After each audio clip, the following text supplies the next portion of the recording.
नमस्कार साथ आप सभी साथियों का एक बार फिर से हार्दिक स्वागत अभिनंदन आपके अपने YouTube channel commerce with me में। साथियों, पार्टनरशिप की श्रृंखला काफी लंबे समय से चल रही है। बीच में एक दो टॉपिक की और के भी मैंने क्वेश्चन आपको करवा दिए। आज पार्टनरशिप से संबंधित एक लास्ट जो टॉपिक है, डिसोल्यूशन ऑफ फर्म, साझेदारी फर्म का समापन, उससे संबंधित कुछ एक महत्वपूर्ण प्रश्नों के बारे में आज अपन डिस्कस करने वाले हैं। फिर अपना पार्टनरशिप का जो कॉन्सेप्ट है वो प्रैक्टिकली कंप्लीट हो जाएगा। उसके बाद अपन फोकस करेंगे कंपनी के कॉन्सेप्ट। तो चलिए स्टार्ट करते हैं।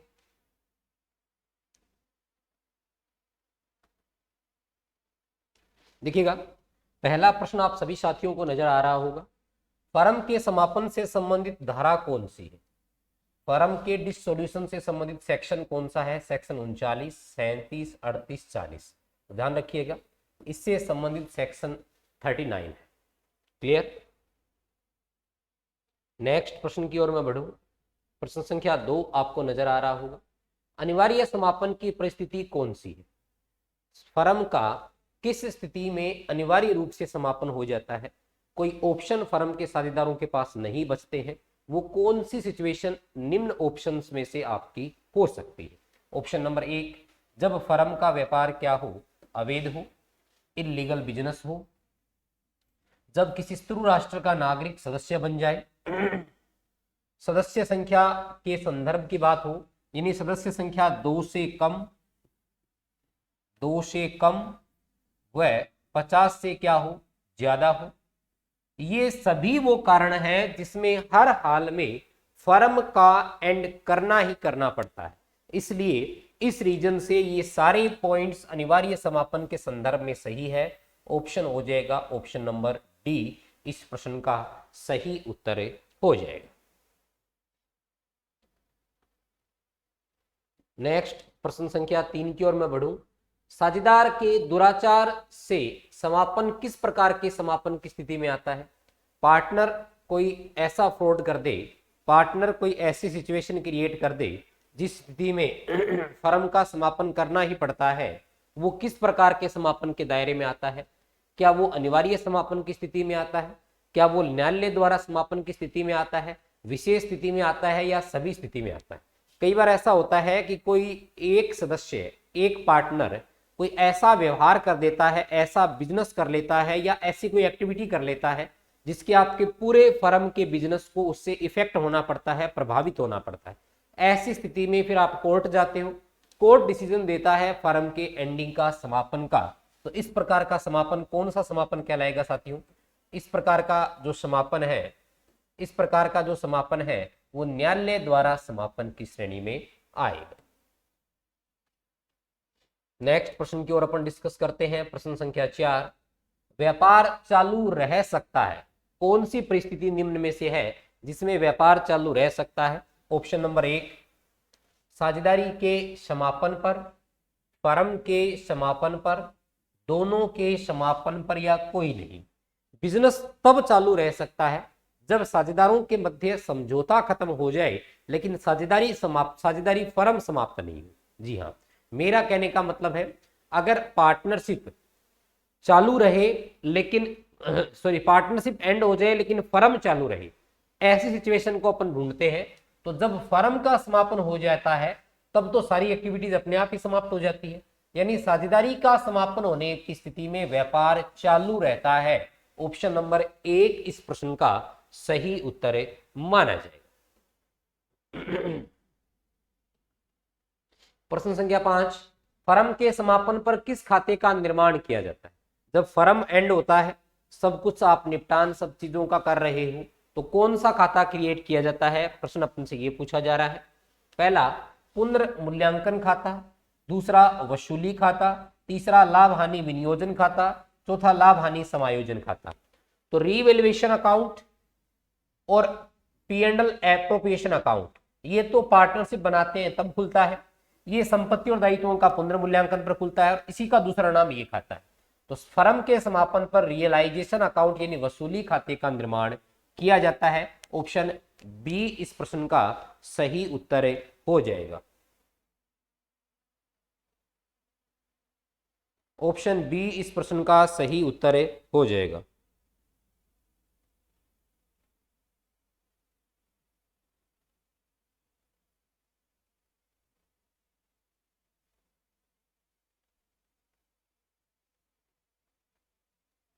ऑप्शन बी इस प्रश्न का सही उत्तर हो जाएगा।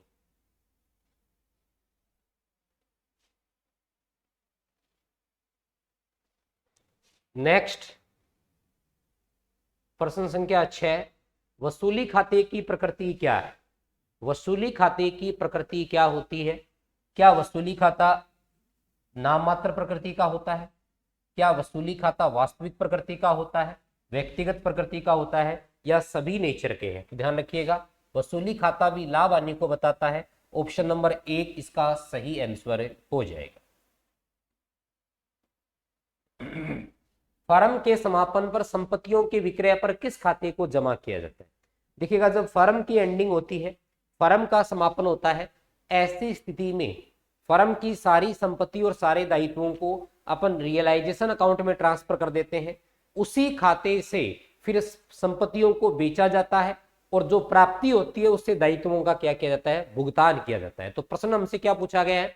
प्रश्न अपन से यह पूछा गया है कि फर्म के समापन पर संपत्तियों को बेचने पर किस खाते को जमा किया जाएगा। यानी जब अपन संपत्तियों को बेचेंगे तब एंट्री, नॉर्मल एंट्री ये करते हैं, कैश टू एसेट्स, लेकिन अब आपने एसेट्स के खाते को ऑलरेडी बंद कर रखा है, तो अब आप एंट्री ये करोगे, cash account debit, cash account debit to realization, cash account debit to realization account, प्रविष्टि ये हो जाएगी। तो कौन सा खाता जमा किया जाएगा? उत्तर आ जाएगा option number C. Option number C is the correct answer of this प्रश्न।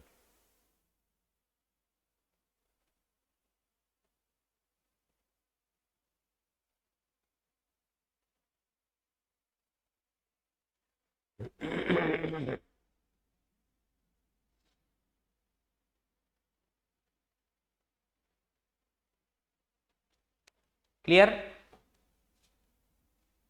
नेक्स्ट प्रश्न संख्या 8 की मैं बात करता हूं।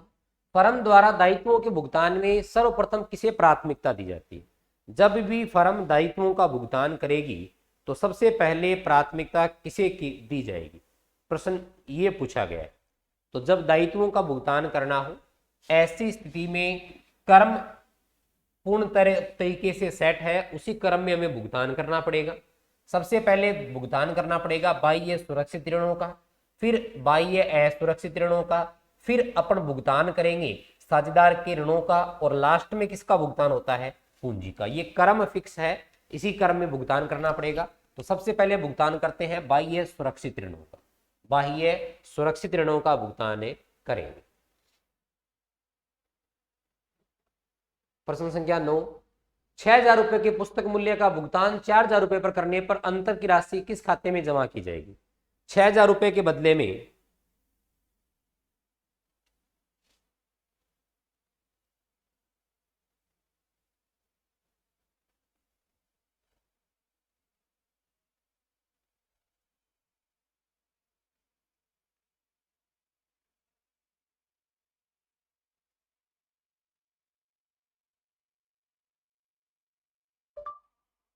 6,000 रुपए के बदले में आपने 4,000 रुपए का भुगतान किया, इसका मतलब 2,000 रुपए का आपको बेनिफिट हुआ। इसका मतलब आपको 2,000 रुपए का बेनिफिट हुआ। उस संदर्भ में आप किस खाते में इस 2,000 रुपए के लाभ को भेजोगे?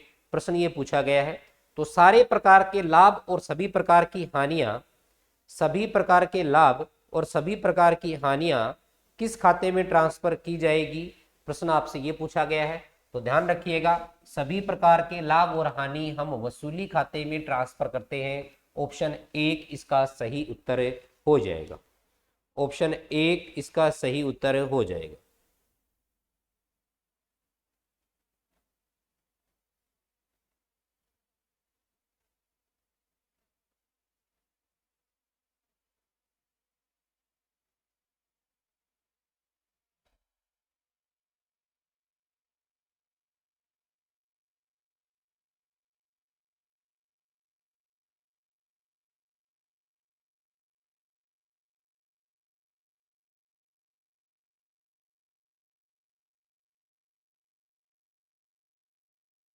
क्लियर है?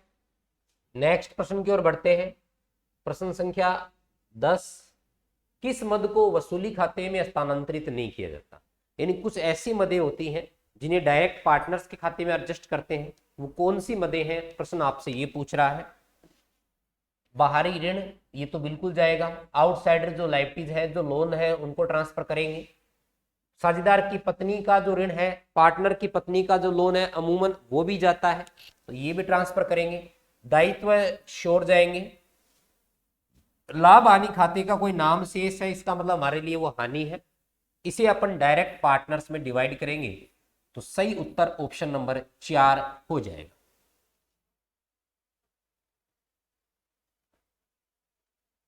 पुस्तकों में न दर्शाई गई संपत्ति की वसूली पर क्या प्रविष्टि करेंगे? ऐसी संपत्तियां जिन्हें पुस्तकों में नहीं दर्शाया गया था, उनसे वसूली के संदर्भ में क्या प्रविष्टि करेंगे? Cash account DR to realization, cash DR to assets, cash account debit to vendor, या इनमें से कोई नहीं। देखिएगा, जो पुस्तकों में आपने नहीं दर्शाई, उनसे अगर आपको कुछ भी वसूल हो रहा है, कुछ भी राशि अगर आपको प्राप्त हो रही है, तो भी हम एंट्री यही करेंगे, कैश डीआर टू रियलाइजेशन। तो ऑप्शन नंबर 1 इस प्रश्न का सही उत्तर हो जाएगा।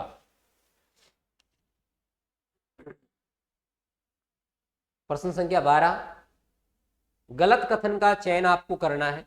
पुस्तकों में न दिखाई गई संपत्ति का उपयोग पुस्तकों में न दर्शाए गए दायित्वों के भुगतान पर करने पर कोई प्रविष्टि नहीं होती है, बिल्कुल सही है। अगर कोई पुस्तकों में संपत्ति नहीं दर्शाई गई है, उसका उपयोग आपको पुस्तकों में नहीं दिखाई गए दायित्वों के बदले में कर रहे हो, तो उसके लिए कोई प्रविष्टि नहीं होगी, क्योंकि वो बाहर के बाहर निपटारा हो रहा है। ये कथन बिल्कुल सही है।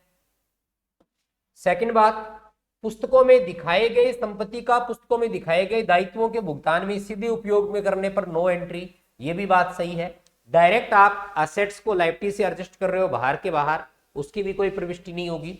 पुस्तकों में नए दर्ज की गई संपत्ति का पुस्तकों में दर्ज किए गए दायित्वों के भुगतान पे प्रयोग करने पर कोई प्रविष्टि नहीं होती है, ये बात भी बिल्कुल सही है।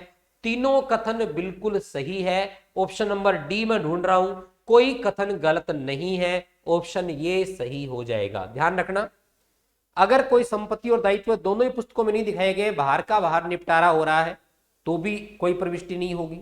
संपत्ति दर्शाएगी यार, दायित्व नहीं दर्शाए गए हैं तो भुगतान कर रहे हो, तो भी एंट्री नहीं होगी। दायित्व दर्शाए गए हैं, संपत्ति नहीं दर्शाई गई तो भुगतान कर रहे हो, अगर दायित्व का कुछ भाग बच रहा है तो उसके लिए प्रविष्टि होगी, अदरवाइज कोई प्रविष्टि नहीं होगी। तीनों कथन सही है, ऑप्शन नंबर डी इसका राइट आंसर हो जाएगा। और नेक्स्ट और लास्ट प्रश्न आपको नजर आ रहा होगा, गार्डनर बनाम मर्रे नियम के अनुसार दिवालिया साझेदार के खाते की हानि को शेष साझेदार किस अनुपात में वहन करते हैं? जो पार्टनर अपने दायित्व नहीं चुका पाता वो दिवालिया होता है, उसकी हानि को शेष साझेदार वसूल करते हैं, वहन करते हैं। लाभ विभाजन अनुपात में, प्रारंभिक पूंजी अनुपात में, समायोजित पूंजी अनुपात में, विघटन से पूर्व की समायोजित पूंजी अनुपात में। ऑप्शन नंबर डी आ जाएगा। ध्यान रखिएगा, वसूली की हानि इसमें कभी भी शामिल नहीं होती है, उससे ठीक पहले की जो समायोजित पूंजी है उसको काम में लेंगे, तो राइट आंसर हो जाएगा ऑप्शन नंबर डी। ये आपके कुछ महत्वपूर्ण प्रश्न थे जो साझेदारी के समापन से संबंधित थे। साथियों, उम्मीद करता हूं कि ये प्रश्न आपके लिए बेहद खास रहे होंगे। आगे की इस प्रश्न श्रृंखला को डिस्कस करने के लिए मिलते हैं अपन अगली क्लास में। धन्यवाद।